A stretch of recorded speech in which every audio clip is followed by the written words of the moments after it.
Assalamualaikum warahmatullahi wabarakatuh. Halo teman-teman. Kembali lagi bersama saya dengan Angga di sini di channel Angga Family ya. Baiklah. Ini saya sekarang berada di mobil sendirian. Biasanya ditemani oleh anak dan istri saya untuk meninjau lokasi ya. Proyek pembangunan rumah kami di Tondo, Palu, Sulawesi Tengah.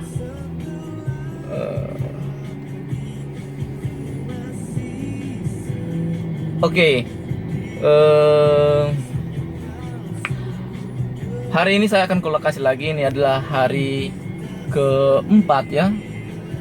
Hari keempat dalam rencana pembangunan. Ini tepatnya tanggal 12 Agustus 2020 ya. Ini hari keempat. Saya akan meninjau apa-apa saja yang dikerjakan tukang hari ini ya. Kemarin sudah pemasangan batu kosong ya. Itu ya saya baca-baca di internet ya, dan komunikasikan dengan teman-teman saya yang orang sipil ya, bagian konstruksi bangunan ya. Terkadang rumah itu tidak dipasangkan batu kosong di pondasinya. Nah, padahal itu sangat penting sekali, urgen pemasangan batu kosong itu. Ya mungkin sebentar saya perlihatkan lagi kembali ya. Pemasangan batu kosong di pondasi itu sangat penting sekali. Salah satu fungsinya adalah untuk menahan dari guncangan gempa. Nah, itu salah satu fungsi dari pemasangan batu kosong. Itu yang saya baca-baca di internet ya. Seperti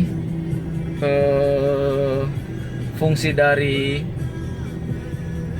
bebatuan ya yang ada di rel kereta api. Itu kan yang ada di kereta api itu ada batu-batu begitu di sepanjang relnya, itu menahan getaran.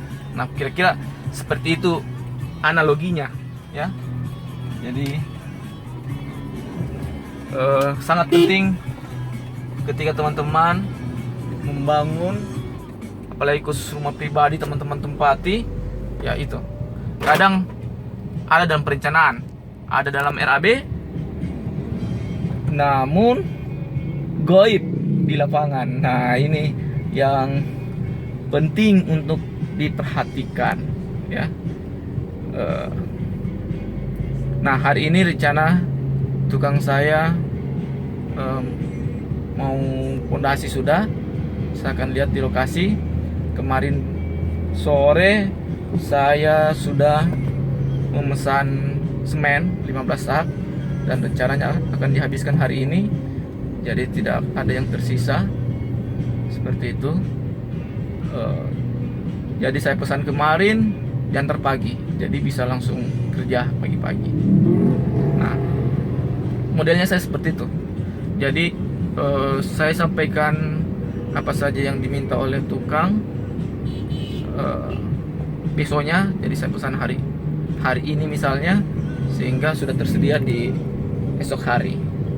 Nah, proses pondasi itu sendiri memakan kurang lebih 10 hari ya menurut tukang saya, karena bangunan rumah saya ini luasnya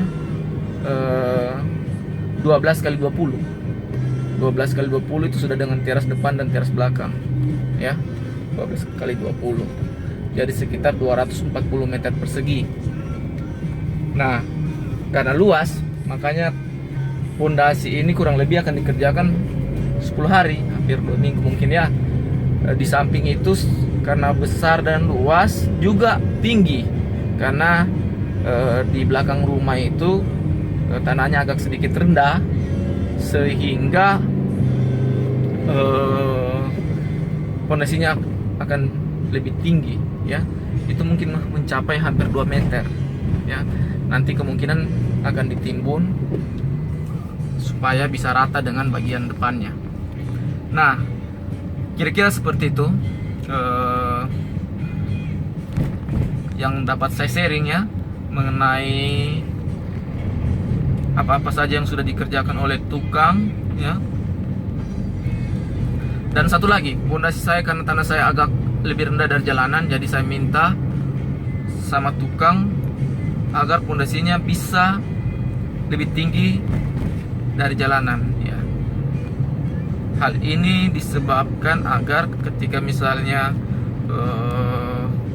terjadi pengaspalan dan lain sebagainya, posisi rumah itu masih lebih tinggi dari jalanan atau setidaknya sejajar dari jalanan. Makanya itu penting untuk kita merencanakan bahwa ya walaupun kita kalah di awal ya, karena pondasi akan sangat tinggi sekali.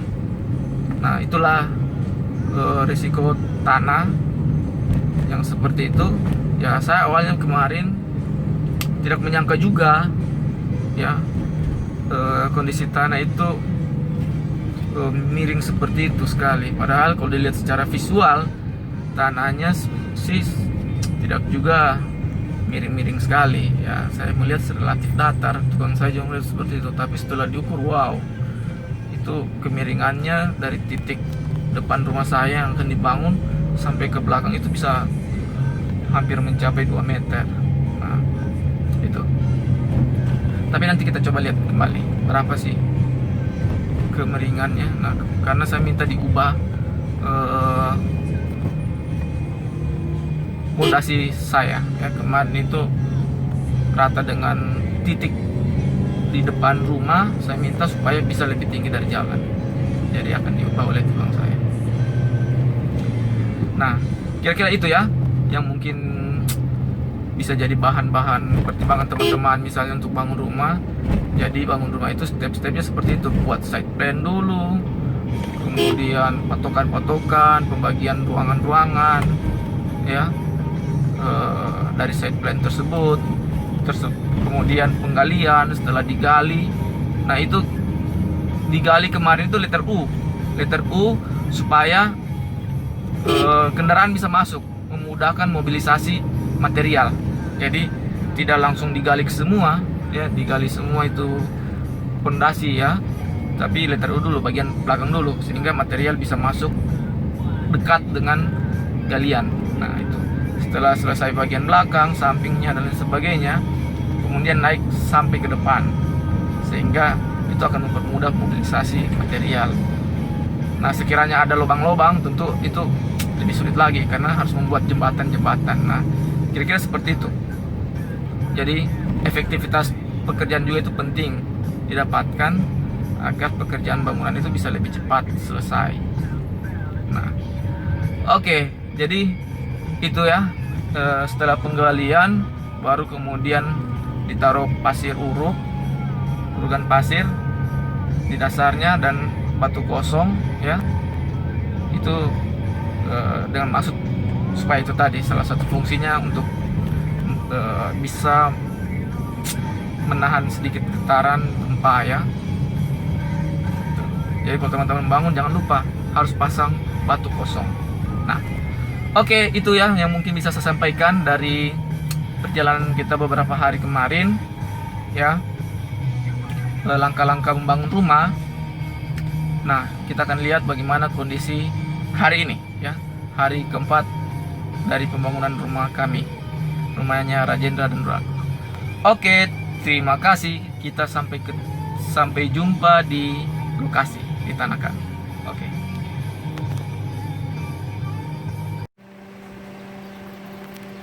Oke teman-teman, ini saya sudah berada di lokasi lagi. Ya hari ini para tukang mengerjakan pondasi, ya, mengerjakan pondasi. Nah, bisa dilihat tuh. Nah,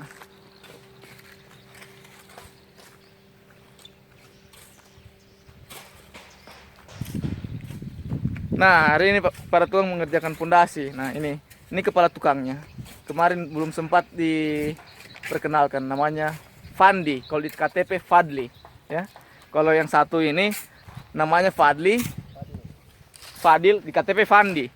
Nah, terbalik. Seperti itu, ya. Nah, ini sekarang pondasi. Nah, ini tadi mereka buat.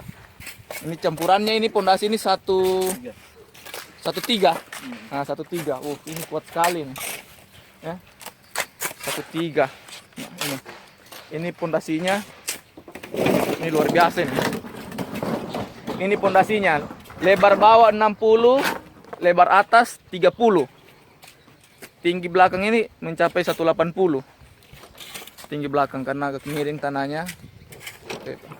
Nah, ini batu-batunya ini batu apa ini istilahnya, batu belah ya, batu gunung. Nah, batu pecah. Nah, ini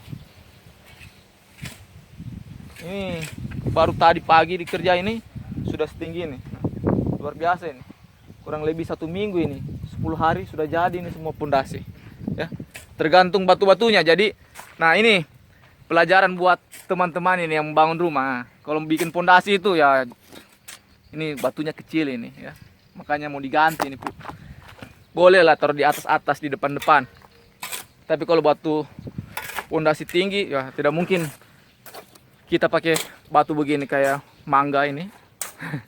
Katanya kayak mangga ini besarnya ya, harus batu-batu yang besar ya. Pelajaran ini buat teman-teman. Pertama, selain kokoh juga bisa menghemat anggaran. Nah, ini kayak ya minimal kayak beginilah.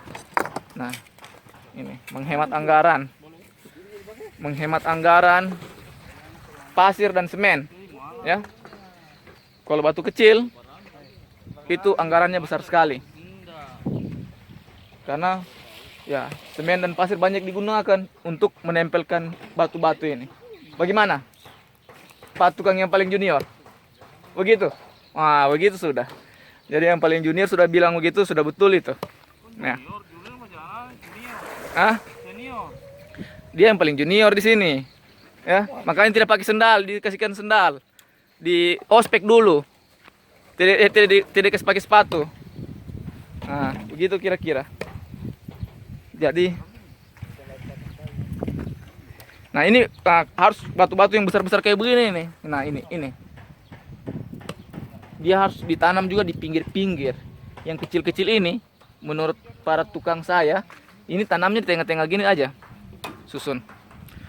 Besar itu sebagai penahan. Dia harus ada di pinggir batu, ya, di pinggir pondasi dengan di bawah, ya, karena kekuatannya beda, ya.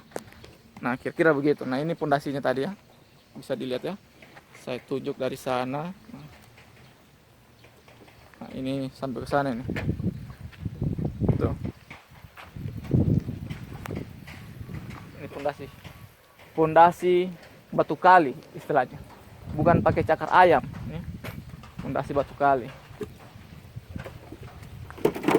Jadi kedalaman digali itu tadi sekitar 40 cm kurang lebih. 40 cm. Itu sudah cukup untuk rumah 1 lantai. Kalau rumah 2 lantai mungkin pakai cakar ayam ya. Kalau 2 lantai. Nah, ini ada tekniknya juga ini. Karena di sini tinggi, jadi dia diperlebar di sini. Kemudian mengecil ke sana. Nah, itu teknik-teknik pertukangan senior itu paham yang begini nih. Kalau teman-teman cari tukang ya harus seperti itu. Tidak ada hal-hal tertentu yang harus dimodifikasi ya. Tidak boleh lurus-lurus. Nah, itu. Jadi persoalan lagi kembali masalah batu ya. Pilih batu yang besar-besar untuk fondasi. Ini terlanjur yang kecil-kecil ini. Ini batu sisa-sisa ini. Ya. Tapi tidak apa-apa lah, itu nanti digunakan di bagian depan sana. Seperti itu tuh. Di bagian depan karena bebannya tidak terlalu besar.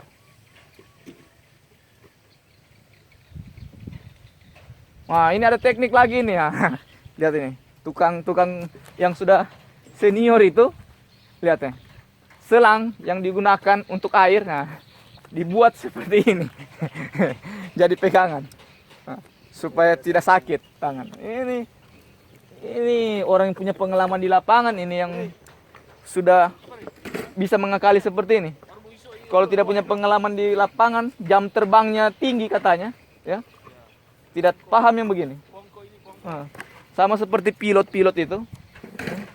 yang bisa jadi pilot Garuda itu kalau sudah jam terbangnya tinggi. Pesawat-pesawat besar. Kalau jam terbang baru 1 jam 2 jam, pesawat-pesawat kecil saja itu di bawah.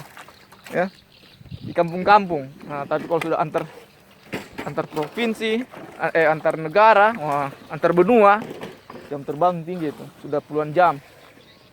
Nah, kayak ini tukang-tukang saya ini. Ya. Mungkin kalau tukang sembarangan dia terima-terima saja batu. Tapi karena mereka punya banyak pengalaman, ya, oh batunya ini kurang anu, tapi ya, kayak pasir sudah cocok mereka katakan. Oke. Nah, tapi kalau tukang sudah pengalaman ya melihat batu kondisi seperti ini ya harus